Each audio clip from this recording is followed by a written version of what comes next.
This book is called A Duck So Small by A.H. Benjamin.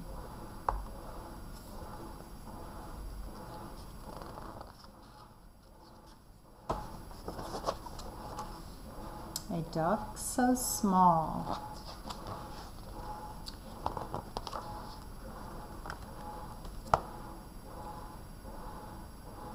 Duffel was a very small duck, and all the other ducks laughed at him because of his size. A duck so small can do nothing at all, they jeered. I may be small, thought Duffel sadly, but there must be something I can do. He wondered what it could be.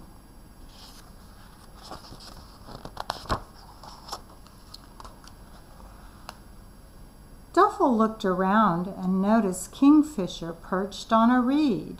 He was just about to say hello when Kingfisher suddenly took off and dived straight as an arrow into the water. Kingfisher is small, thought Duffel, but he dives well. Perhaps I could do that too.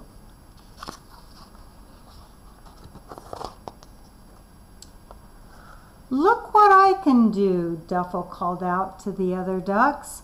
He flew high into the air and came down again like a falling rock.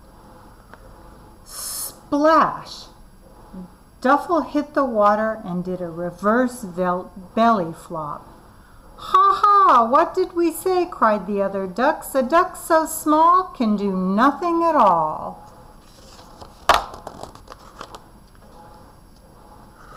Poor Duffel felt very foolish. He climbed out onto the riverbank and wondered what to do next. Duffel saw herons standing perfectly still on one leg in the shallow water.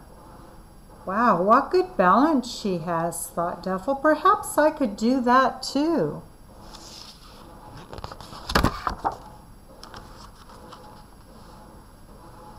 Look at what I can do, Duffel called as he stood on one leg with his wings spread out.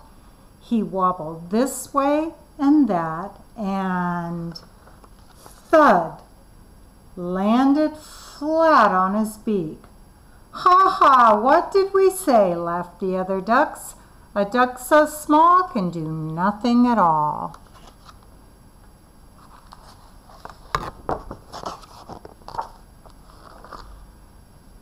Duffel crept into the shade of a nearby tree so the others wouldn't see him blush.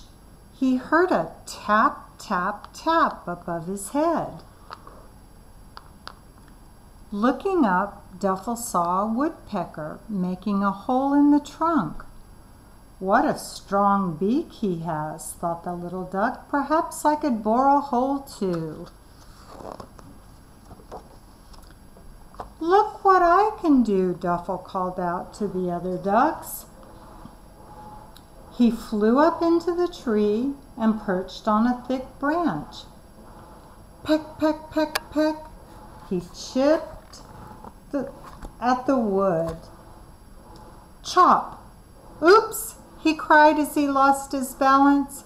Duffel toppled from the branch and bump! Fell to the ground. Ha ha ha, what did we say? Cackled the other ducks. A duck so small can do nothing at all. All the other ducks were paddling and splashing in the river, but poor Duffel decided to hide in the rushes until they left. That way he wouldn't have to listen to their teasing. I'm not good at anything.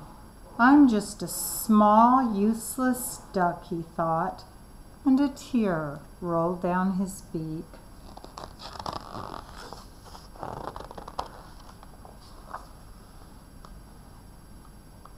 For a long time, Duffel heard the other ducks quacking with laughter. It seemed as though they would never leave. Then he listened again, and they weren't laughing anymore. They were quacking in alarm.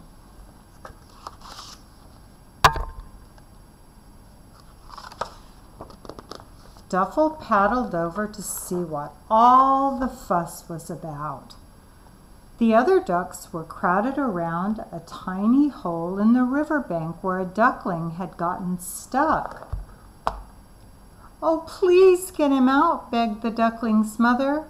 "We will," said the other ducks, but it was no use. They were just too big to squeeze into the hole.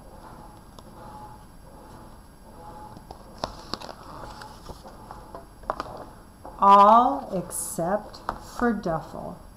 "Let me try," he said, and because he was so small, he was able to reach right in.